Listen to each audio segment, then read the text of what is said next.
I was still holding the cake when my phone vibrated in my pocket.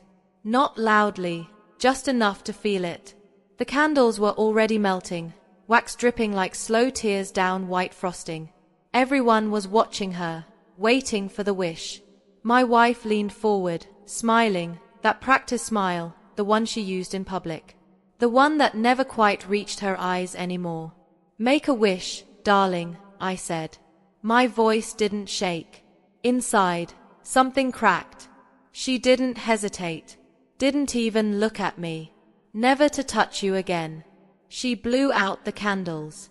Laughter exploded around the table. Glasses clinked. Someone clapped. She waved it off like a comedian after a punchline. "Don't be petty," she said lightly. "It's just a joke." I smiled. Then I felt the phone vibrate again, and this time I knew exactly what it was. I stepped out of the room quietly. No one noticed. They were too busy laughing.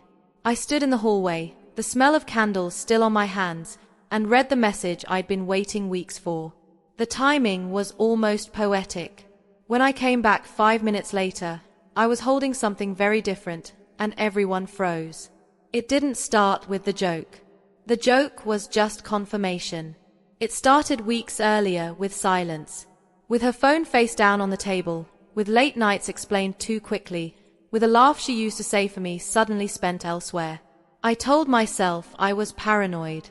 Men always do. It's easier to doubt yourself than accept you've been replaced while still married. Then there was the night she came home smelling different.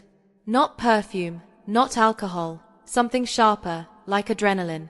I noticed how she flinched when I touched her shoulder, how she turned her body away in bed, how she said my name less and his never. But her mouth shaped different words now. I didn't confront her. I didn't ask questions. I watched. I listened. I memorized patterns. She thought she was careful. She wasn't. People never are when they think love or lust makes them invisible. A burner email left open once. A reflection in a dark window during a video call. She thought I wasn't near enough to hear. And then there was the calendar entry she forgot to hide. Dinner. Just one letter. That was enough. Shock came first, then denial. Then something colder. Something cleaner. I stopped reacting emotionally. Emotion clouds strategy. Instead, I prepared. I copied phone records. I recovered deleted messages. I followed once, just once enough to know where the truth lived. And then I waited because the truth hits hardest when it arrives on a day meant for celebration. I acted normal, better than normal, attentive, quiet, present. Inside, my thoughts were razor wire. Every smile from her felt rehearsed. Every touch felt borrowed. I replayed conversations in my head, noticing where meaning shifted, where sincerity drained out. At night, while she slept, I stared at the ceiling and counted. Breaths, hers, mine, wondering when we stopped breathing the same air. The evidence stacked neatly, photos saved to a drive, messages archived, dates aligned, lies mapped. I didn't rush. Revenge rushed as sloppy. Truth delivered cold is surgical. Her birthday approached and I knew. I knew that was the day because people drop their guard when they feel adored. I ordered the cake myself. White frosting, red candles, simple, familiar, something that looked like us before. I dressed carefully, calm, neutral, no tells.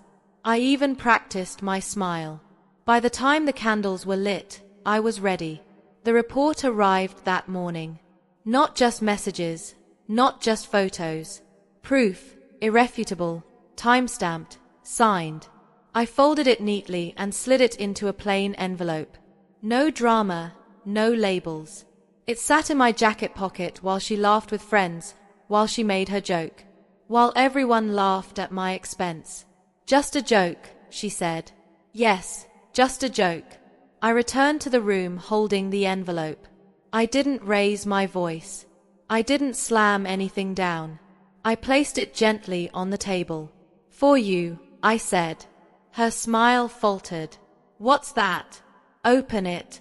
Confusion, then annoyance, then something flickering underneath. Fear, maybe. She opened it. Silence fell fast. Her eyes moved. Lines scanned.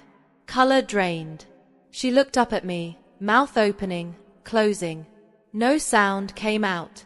Around us, people shifted uncomfortably. Someone asked what it was. No one answered. I leaned in slightly. Don't be petty, I said softly. It's just the truth. She broke.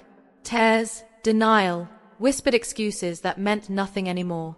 I stayed still. Control is louder than rage. I didn't explain. I didn't defend myself. I didn't raise my voice. I let the paper do the talking. I let her unravel in front of everyone who thought she was untouchable.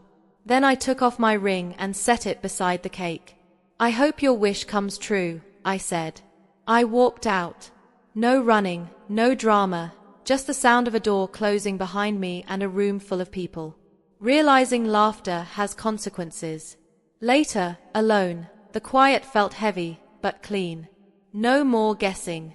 No more waiting. No more shrinking myself to fit beside someone who had already left. I didn't feel victorious. I felt finished. Some endings aren't loud. They don't need explosions or screams.